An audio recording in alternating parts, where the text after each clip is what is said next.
afternoon. Today is the 8th of November and this is part 15 of the slightly Shambolic shuffle around the 2025 NEC Classic Motor Show. I do apologise in advance if I get things wrong, if I fall over, if I get interrupted by announcements or just people randomly around. And also we don't talk about diesels on this channel, viewers. We haven't for 7 years and over 3,000 videos. So here we are at Hurst Park Classic stand. We've got this 1964 MG Midget Mark II. It's apparently only had 3 owners and it's done 46,000 miles. Mark III, it's got things, sorry, Mark II, we've got things like external door handles, which is, it sounds crazy to be talking about that as a luxury, but the Mark I didn't have those. This very, very nice Jaguar is already sold. That looks to me like an XK120. I could be wrong. Imagine it'll be worth a lot of money. So £110,000 buys you this 1969 Mercedes 280 SL. It's done 90,000 miles. The price of Pagoda's going up or down, viewers? I'm not actually sure. Next we've got another very nice Jaguar. This is another XK. It's a 150. This is a 1960, £145,000. Very nice, isn't it? And then an AC Ace Bristol. This isn't a replica or anything. This is what the Cobra was actually based on. It's based on the Ace. This is a 59. It's £265,000. Wow. Okay. I quite like that, viewers. Can't afford it though, but so we'll have to move on. And then we've got a Hawk Cobra replica for 2001. This is £45,000. Obviously the age of the plate is nothing to do with it at all. 3.9 Rover V8 and a 5-speed gearbox, superb. And we saw one of these actually on the Alvis stand a bit earlier on in Hall 1. Manual one, this one. It's a TE21, 5-speed gearbox, 65, and power steering for £80,000. In fact, the TE was the first one of the Alvises to come with standard power steering. Oh, I like this, viewers. Series 1XJ from 1970. I don't know how much it was, it doesn't say. 8,000 miles. I mean, that is quite nice. I might take a picture of that from Mr. Colm, Rubbish Mechanic. He likes this sort of stuff. Very early R107 350 SL. 72. £40,000. I think these came out in 71 from memory. From a K plate makes it very early. So the final car on the stand here is this Ferrari for F8 Tributo, 18,000 miles, it's a 2020, £200,000. I wonder how much these are new. Again, I'm not sure I'd have one of those personally, but it looks very quick. Ooh, yes, we've got a replica sort of Minder type stand here. Arthur's Car Lot, and also we've got the Register Club. Classic retro modern. Delhi into Europe, continental shelf, all sorts of jokes. 56,000 miles. Now that's got a beige leather interior with wood, and it's the Daimler version. That's very nice, viewers. I drove one of these actually, the long wheelbase version in 2023. I quite enjoyed it. I do apologise, it's the Jaguar one. Very early one, 1998. There's the Winchester Club and members only, but we won't go in there. Let's go here actually. Have a look at this Fiat 124 Sport. Oh, yes, please. That's very nice, viewers. Yeah. It's a 1971. They're such pretty cars, these. Is that really for sale at £17,000? I don't know. And then we've got lovely, lovely Sapphire Cosworth. Left-hand drive with the MT75 gearbox, it would be. £19,000. Yeah, it's a 91. It's a 4x4. Ooh. That could be a little funny now, because we like that sort of thing, don't we? Oh my gosh, an Allegro with 15,000 miles on the clock. Oh yes. This has been registered originally in Switzerland. So 1977, 1.3 Super. I've driven a few Allegros actually. I've driven the Stay, I've driven a 3-door in Blaze Red from 74, a quarter steering wheel, and also the non-Allegro Van den Pla 1500 from 1976. So I'm quite familiar with these views. Well, it should be worth it, to be honest. Allegro prices for nice ones are on the rise. There's not many left anyway. Then we've got this very late Mark II Mini Cooper, being 1969 only on an H. Indeed, and I could learn it, Terry. Yeah, there we go.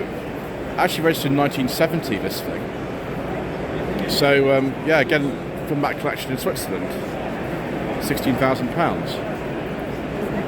And then presumably this is from there as well, this Triumph Dolomite. Excellent views. I mean, I prefer a right-hand drive Dolomite, to be honest. But,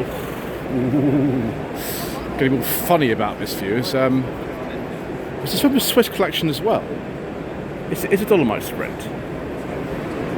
Oh, viewers! Now this is more like it, isn't it? This sort of thing.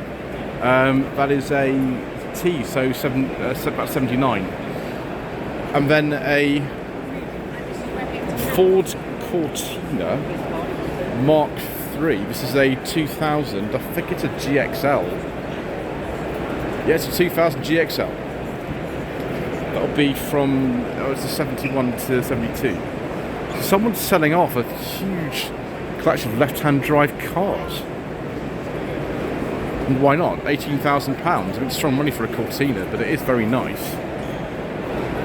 Right, viewers. Oh gosh, this is more like it. Here we go. This one's only £7,000. It's a 2045 SLK, 46,000 miles. That seems pretty reasonable to me, actually. It's a 350 as well. Brilliant. Okay. How about this Mazda RX-8, 2006-7 registration. So, yeah, I've driven one of these. I drove a 2009 R3 model, which was a good £7,000. I've only done 24,000 miles. Hopefully those rotary engine tip seals are okay. So, £15,000, 68,000 miles from new. Awaiting preparation. It looks alright to me, actually, to be honest. This is an SL350 from 2010. Next we've got this, I think this is a BMW M8 or something. Don't know much about something that's new as this. Yeah, I don't know, 61,000 miles, £32,000. 6 Series Grand Coupe, I think these are. 4.4 V8, 47,000 miles. £33,000, okay. I don't know much about these, so I wouldn't be able to tell you. Ooh, an S-Type. Yes, we just had one of these on No Budget Reviews. Yeah, this is like a later one, isn't it? This is a facelift. And it's sold. Yeah, round fog lights, facelift. And then we've got this one here, a 5-litre V8 Portfolio Jaguar XJ8 in 2011, £17,000, £17,000, 55,000 miles. Excellent. Look at that dash, viewers. Oh, we've got beige leather interior with wood. Oh, viewers, I need to get hold of one of these X351s, don't I? Yes, please, viewers. We've got some DeLoreans. Excellent. Oh, viewers, fantastic. Time machine replica. We've got radioactive boxes and flux capacitors and got a JVC camcorder and all kinds of things. We've got Mr. Fusion in here as well. Fabulous. We're very happy about that, viewers. Very happy indeed. Yeah, correct number plates. Brilliant. More DeLorean stuff going on here. It's the electric one. And then we've got a customised one here. Someone's just done the oil change in that, and it's due. Yes, please, viewers, we'll be happy to have a go in something like this. I prefer a right-hand drive, but they're extremely rare.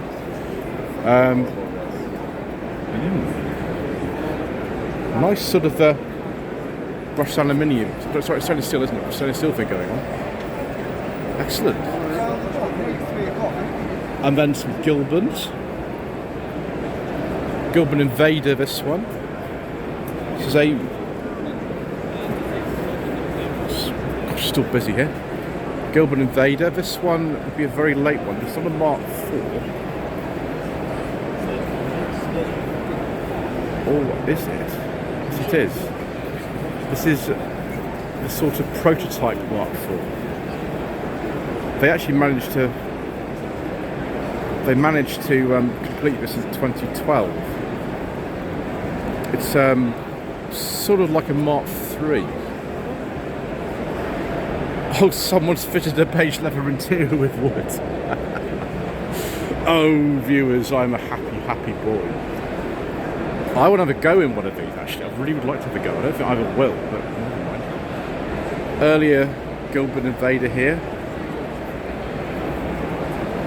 This one is a it's Gilban Genius. It's a 68. Is this Invader Estate? Yes, they made Invader Estates. Here we go. Here's one. 1971 Gilban Estate, built in. Oh gosh, I can't remember where in South Wales it was. Somewhere in South Wales. One of the only kind of Welsh car companies that ever exist, actually.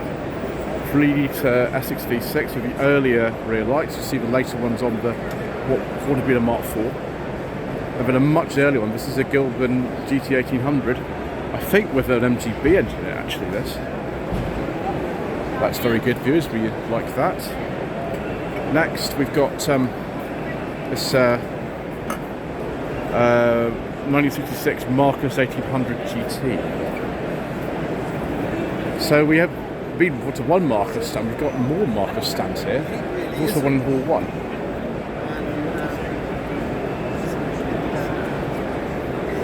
'65 Marcus 1800 lightweight. It's a Volvo engine. Okay. Why are there Volvo engines in these? 3.1 V6 for this 1969 Marcus V6 GT. How low is it? It's probably going to be really low. Yes, it is. You can get it in. Oh gosh, view, that would not do any more from my back going there. Not that it particularly matches or anything.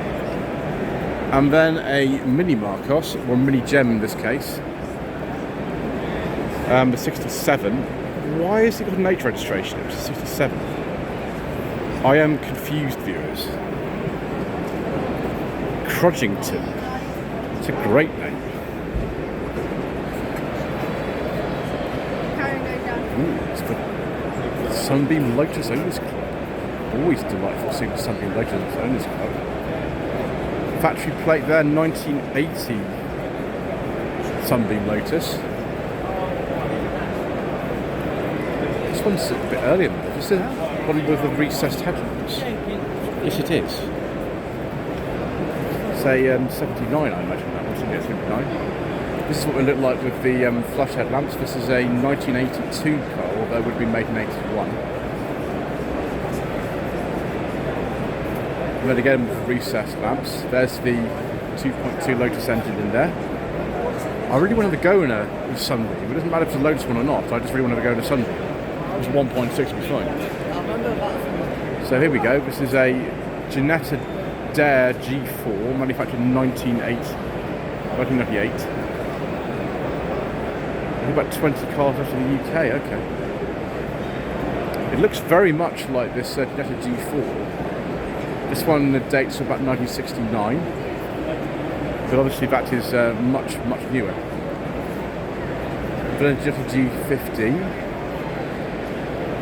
68. This particular one. It's got like a cut down door from an MGB or something. And then we've got a G26. Now this is a rare thing. This is 1985. Wow. This is crazy. I don't think I've ever seen one of these before. We've got Fiesta doors in this, haven't we? It's a Fiesta door. The Fiesta interior though. Oh, those lights off the back. Someone tell me in the comment section below. Right, let's look at some more Lotuses. The historic Lotus Register Limited. This is a Lotus Eclat. What year is this? See the registration on here. 7879 on a T. Eclat 2.2, 1982. I think these were then renamed the XL a little bit after this car was made, from memory. And then they was updated. It's a Riviera model. It bolds the thing on the back, isn't it? With Lotus Eclat 2.2. And then an Esprit. This is an early one, isn't it? It's like spiky lovely spec. Look how far forward the engine is. It's actually ahead of the rear axle. And the door handles, of course, from the Marina. Because why not? Everything else has them.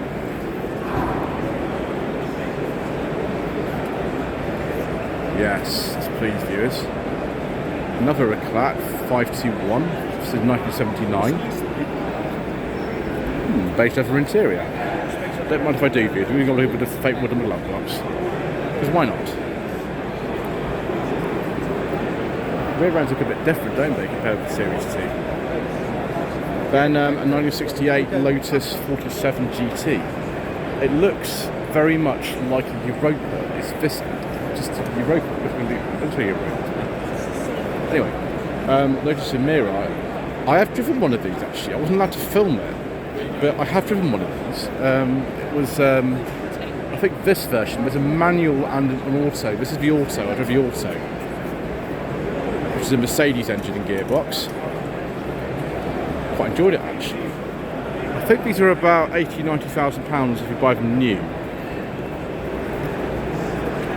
Hopefully the company sort of has a lot of happy days ahead of it. 1955 Lotus 6, not a 7, a 6. It's before the 7 came out, 57.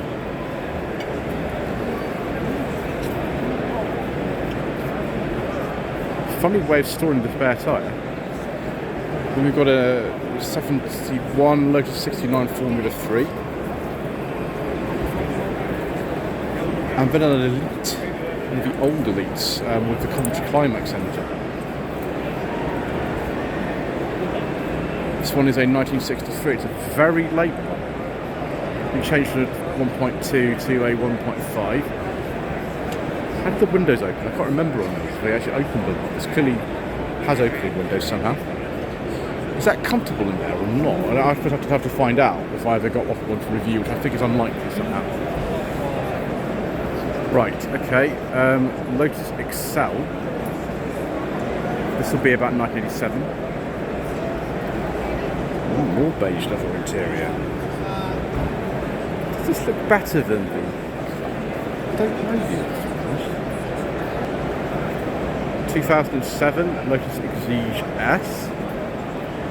Toyota engine. They'd stopped making the K series by then.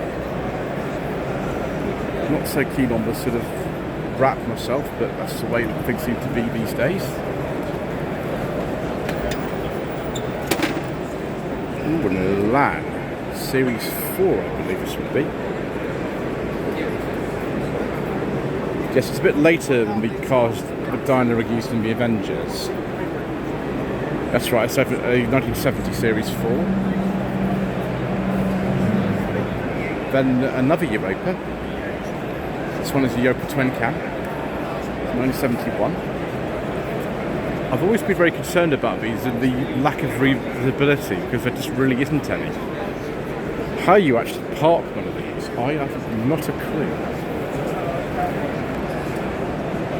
1966 Lotus Cortina Mark 1. I see quite a few of these actually so far. There we go, yes. chaps had it since 1982. It's been restored 3 times. 1980, Essex Lotus Esprit. Does this mean you get more power? Oh, it's to celebrate the Essex Overseas Petroleum Corporation who sponsored Team Lotus.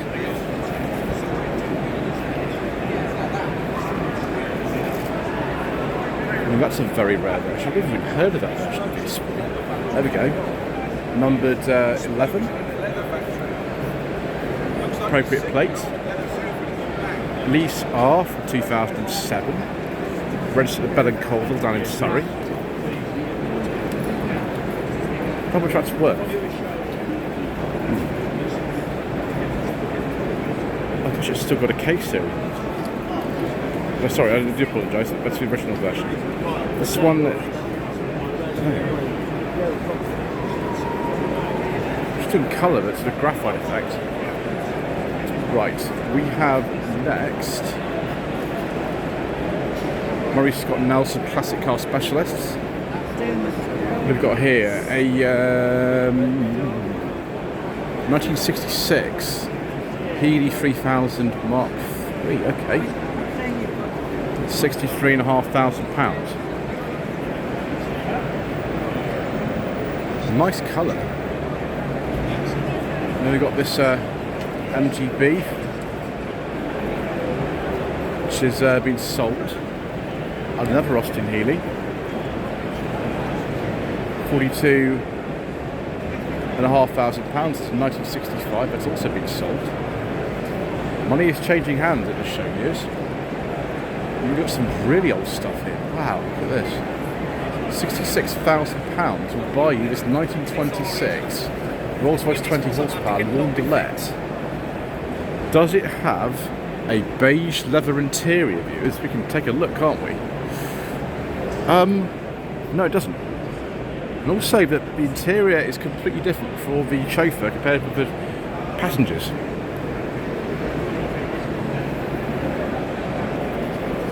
So this is a 1903 Peugeot Bibi, and it's got 5.5 horsepower, £125,000. Presumably one of the reasons why it's that much money is because you can take your part on to Brighton. Wow, okay, it's one of the most expensive cars in the entire show. WO111, of course, because W.O. Beck was the founder of the company. So, this looks to me, it's like a Speed 6. I could be wrong, I'll have to get round that side and see. If it's a real Speed 6 or something like that, that'll be super, super expensive. Oh gosh, it's not actually, it's a 4.5 litre Le Mans Tourer. Looks a bit like a Speed 6. Wow. Got Jaguar Land Rover Classic stand. This E-Type has been sold. That is a 1971 V12. It's an early one. £80,000. We've got this X350, it's a 4.2 V8 Sovereign, also sold. Not surprising, viewers, we've got a beige leather interior with wood. Oh yes, very nice. Not my favourite colour is black. It's a classic car now apparently, is it? Okay, that's fine. And then we've got a Series 1 Land Rover. Is this for sale as well, viewers? Yep, £70,000. Most of the series ones I've seen are about £10,000 or £12,000. So right, and an XKR. This is what would be a pre-facelift one. It's a 2010. It's a 5 litre V8, and it's £40,000.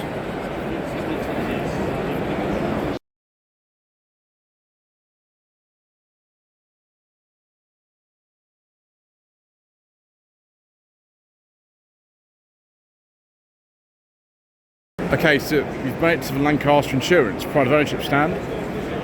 We'll have to run into the next part actually for some of this, but that's okay. So we've got a 1964 Mark I Cortina. This is before the facelift that occurred in late '64, which made the Seeper different, and also the car said Cortina on the front rather than Consul. It's very nice, been modified a bit, but actually it's lowered things. Next we've got something that's very much favoured at the moment in the classic car scene, although this car's only 15, 16 years old, but apparently they're classics now, which is a Mark II Focus RS. These are very, very expensive now. This is, it's 2009.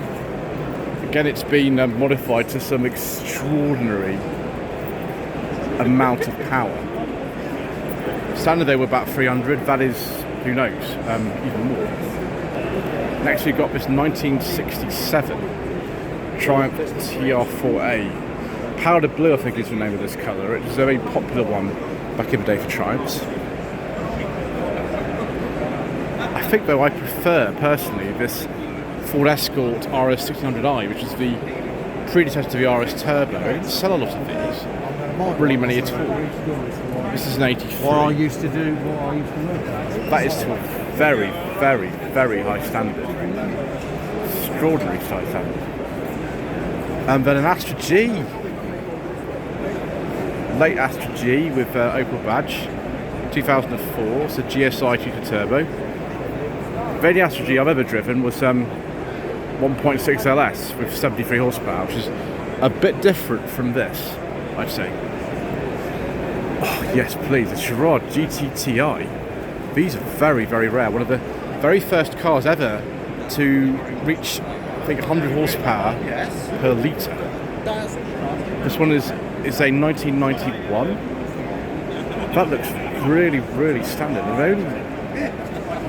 They only made a limited number of these actually. They weren't massively popular in Britain at the time because of import quotas. Right, let's go for this Mark I Fiesta. Because we like these views. I drove a 1.3 gear quite recently, also on a Y plate. This is a really late one actually. This is an 82, 83. Actually 83, so it had the very, very mild facelift that occurred in 1982. 1.1L. Yeah, that's it. This is the very mild facelift that they had. One of the last of the line. That is in beautiful condition. Some mileage on this. Wow. Nut and bolt rebuild. Concourse example. Remember this mother. That's really sweet. I'm sure she'd be very happy about that. You see it. Then we got a 205 dimmer. It's a 1990. These are exceptionally expensive. You can sort of buy a new one effectively if you really want to. Yeah, that's very expensive. Wheels, are they standard on this? Don't know. Yeah, it looks like it's been sort of. Looks like kind of it's a non-standard one, but actually this is kind of what they looked like from the factory. And we've got this Beetle, which has been fully customised. Goodness me, someone's spent a lot of money on this, haven't they? It's a 1970, but that looks very 50s to me. And then we've got a Sunbeam Rapier. This is a 1959. Very much sort of the era, isn't it? Very, you know, there's Audrey Hepburn from Breakfast at Tiffany's.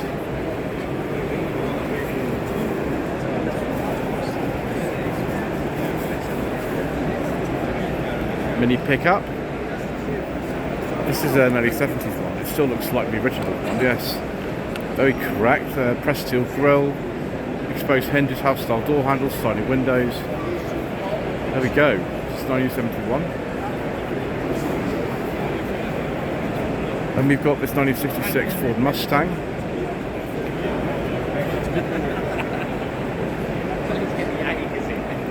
That looks really clean and deep. Wow. I don't know how I would ever choose something like this. Choose a favourite. I've no idea, viewers. Anyway, we'll stop here actually, and we'll get to the rest of this stand in the next part. Thank you ever so much indeed once again for watching. Please don't forget to subscribe to the channel, like this video, comment below, and we shall see you in the next part for some more incorrect information.